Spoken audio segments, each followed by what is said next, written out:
lautan ma'rifat, kodrat hakikat, tanjakan-tanjakan batin, sir, semua tajali-tajali kerohanian yang sedang dijalankan dengan bimbingan para guru. Ada hal yang perlu diingat dan saya mengingatkan. Kebenaran untuk mendapatkan hakikat Tuhan pada diri dengan bertajali dan bermakrifat, mentadabur diri, ada hal yang wajib kita ketahui. Tiang menuju Tuhan itu ada 4. Apabila 4 ini dilebur menjadi suatu hakikat dalam maujudnya zahir Allah pada diri yang bernama rupa-rupa kodrat, semua ini dipelajari oleh 4 jalur: mencari, menjadikan, memandang dan menyaksikan segala bentuk-bentuk tajalli. Jangan lupa ada 4 kodrat yang harus didirikan menjadi suatu wujud yang maujud. Jadi bagi jamaah, pada saudara-saudaraku yang sedang mengalami pencarian bermujahadah kepada Allah, jangan mengalami proses kebatilan, tapi harus melalui proses yang hak. Harus melalui proses yang hak. Mana kaji yang hak? Terus yang kedua, proses diri yang hak. Mana diri yang hak? Yang ketiga, proses ilmu yang hak. Ya. Nah, 3 yang hak ini, kedudukan ilmu, kedudukan diri ini, dan kedudukan kajian ini harus benar-benar tidak keluar dari perjalanan ma'rifatullah, perjalanan pengenalan kepada Allah harus melalui himpunan 4 tiang menuju Tuhan yang bernama Allah. Simak baik-baik. Yang pertama adalah wujud. Kaji wujud ini benar-benar harus tuntas. Bagaimana dasar adanya, apa wujud adanya, dan apa perjalanan adanya sampai pada akhir terjadi adanya. Ini namanya kaji wujud atau kaji ada. Jadi kalau ini tingkat pertama belum selesai dan belum mata hatimu, mata batinmu mendapatkan wujud kajian ini, dikaji wujud ini sehingga wajibul wujud bagi dirimu. Tidak bisa lagi kita melupakannya, tidak bisa lagi kita mengelak dari ketentuan-ketentuan dia, dan tidak bisa lagi kita melihat pengakuan diri yang kita yang merasa memiliki. Ini kaji wujud yang pertama dari 4 kajian yang harus tuntas. Nah, yang kedua ini disebut dengan kaji sir atau rahasia. Nah, gitu. Jadi bagaimana himpunan-himpunan kajian digulung semuanya menuju satu kodrat bernama rahasia. Kalau dia masih terpisah, ini batin, ini zat, ini nur, nah ini ruh, ini hayat, belum menjadi sir. Ini harus dituntaskan sampai menjadi sebuah kodrat yang berbentuk rahasia. Apa bentuk rahasia ini? Apa dasar rahasianya? Dari mana wujud rahasia? Rahasia bukan yang dirahasiakan, tapi kodrat berasal dari rahasia. Ini harus tuntas. Ya, kalau umpamanya ada pembimbing tidak paham ke situ, harap menghindarkan diri dulu untuk mencari ketetapan di mana sebuah wujud ilmu bernama ilmil yakin adalah guru. Nah, ahli diri kita, mungkin dia belum ahli diri kita atau bagaimana, tapi itulah intinya. Yang kedua tadi adalah sirullah, sir. Jadi yang pertama wujud harus nyata, bagaimana adanya. Apakah yang ada itu yang tiada, apa yang tiada itu yang dikatakan ada, semua itu harus tuntas. Nah, yang ketiga di sini baru kita namakan batin. Nah, batin ini dikaji. Tidak ada penyelesaian sebuah kajian kalau wujud batin ini tidak jelas. Apa iya batin ini tidak terlihat? Apa iya batin ini artinya bersembunyi? Apa iya batin ini sebuah wujud asal muasal mula jadi? Apa iya batin ini adalah kodrat nyata yang tidak terlihat? Atau batin ini adalah kodrat batin tidak terlihat tapi nyata? Atau sebagainya. Ini tuntaskan sehingga kedudukan diri hakikatnya Allah yang akan terbangun dari 4 kodrat tadi, sehingga lepas keakuanku maka datanglah keakuan Tuhan dengan adanya pecahan kaji yang 4 tadi. Nah, yang terakhir yang keempat yaitu kodrat. Nah, kodrat ini yang harus menjadi puncak keputusan keyakinan atau dikatakan dengan isbatul yakin. Ya, dikatakan dengan isbatul yakin.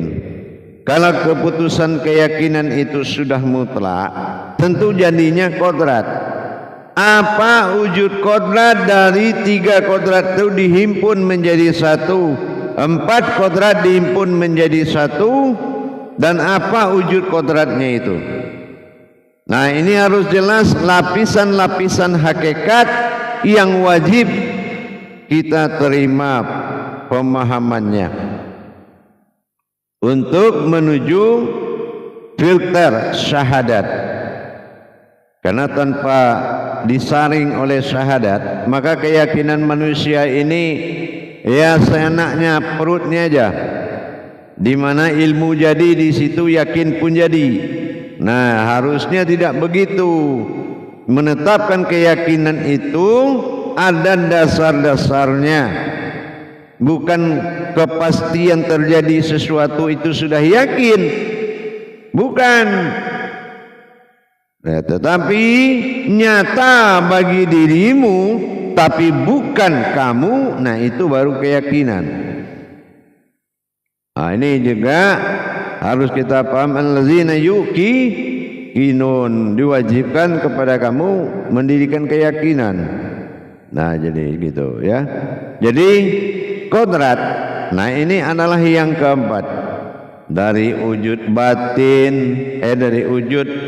Dan terus yang kedua adalah sir, yang ketiga adalah batin, yang keempat adalah kodrat. Ini 4 tiang menuju kesempurnaan.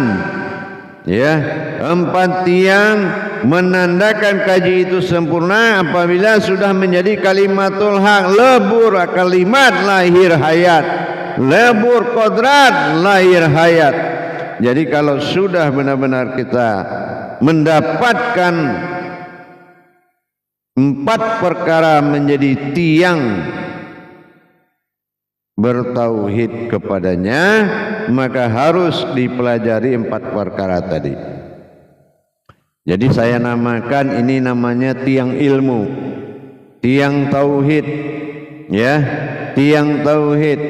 Kalau di tiang tauhid, la ilaha illa Allah Muhammad Rasulullah, ini tiang sifat, bersifat dia, ya, bersifat dia.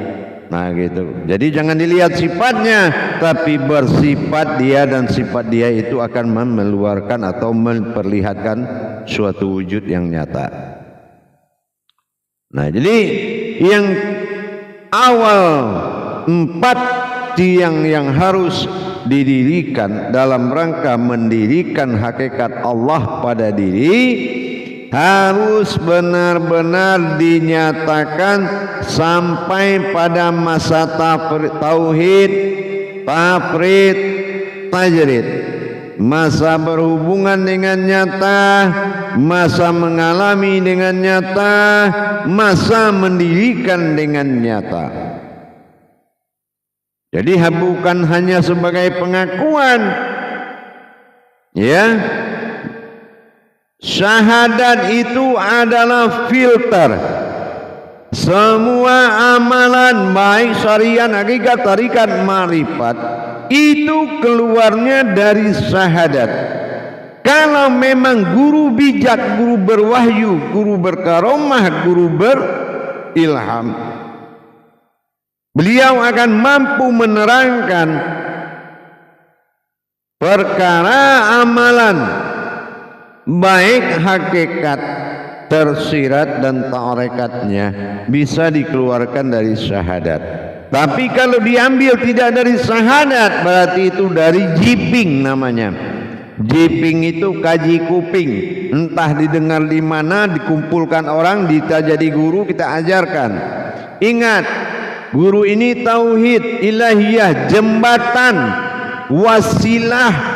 Kalau jembatan gimana? Jembatan nggak bisa diumpamakan. Jembatan itu harus nyata tempat penyeberangan umat, gitu ya.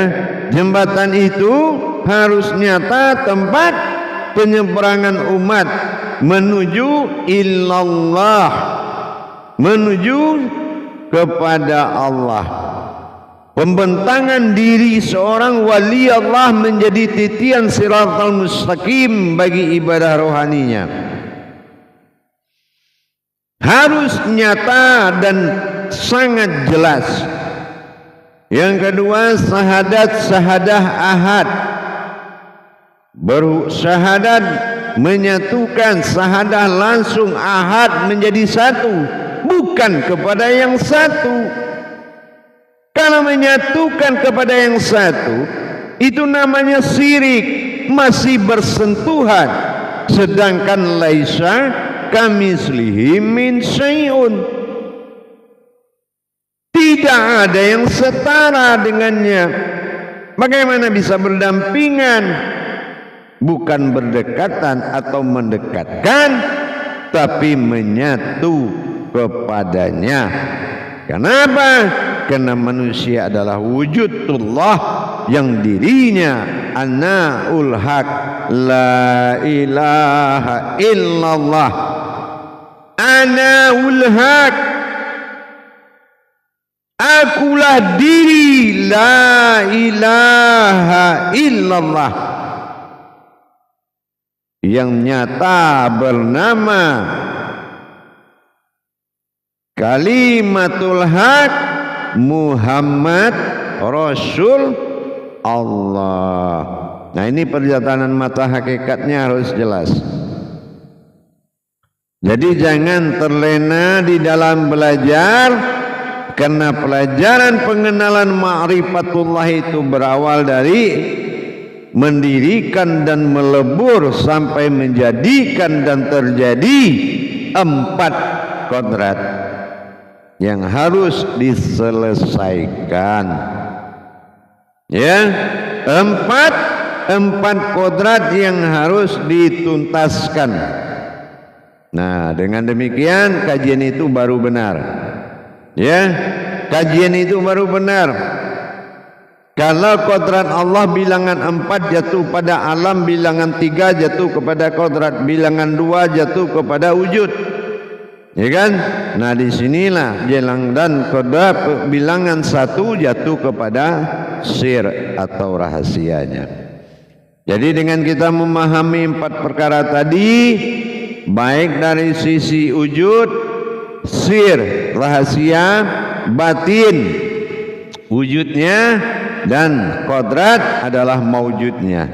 Ini kalau belum tersusun rapi dengan segala tajalinya, karena pengakuan tanpa tajali itu akan bisa mempersulit kita di dalam pencarian. Demikian. Jadi kalau memang ini bisa dilaksanakan dan ada hati dan nawaitu dan niat ingin bertuhan, kalau beragama mungkin dari kecil, tapi kalau bertuhan saya enggak yakin dari kecil, ya. Karena ada peraturan akil balik, jadi tidak mungkin dari kecil tahu Tuhan. Nah mungkin sekarang ada kata terlambat, tidak ada kata terlambat, ya. Jadi dengan kita belajar kembali bagaimana yang dikatakan menjadi satu tadi, ahad, syahadat, ahadah, ya kan, syahadat, sahadah, baru ahad. Jadi dengan demikian insyaallah dengan kita memahami 4 tiang pengenalan wujudnya Allah pada diri, maka kita harus melihat kajian yang kita terima harus melalui konsep yang jelas, yaitu kehakikatannya. Itu kenapa? Karena membaca semua kitab itu tidak ada yang sulit jamaah, para hadirin dan hadirat. Tapi yang sulit adalah membaca kitabmu sendiri untuk mendapatkan Tuhanmu. Apa kitabmu? Adalah diri. Ya, kalaukah kita sudah bisa membedah diri ini untuk mendapatkan sejatinya diri, insya Allah pasti akan sampai. Tapi kalau sudah minta bantuan keyakinan kepada sebuah gerakan atau sebuah kodrat atau sebuah ruh atau sebuah hayat atau sebuah makhluk atau sebuah cerita, maka ini akan menggugurkan kebenaran jalannya. Jadi dengan ada pemahaman tadi kita berbagi, mudah-mudahan insya Allah akan terbuka hijab pencariannya.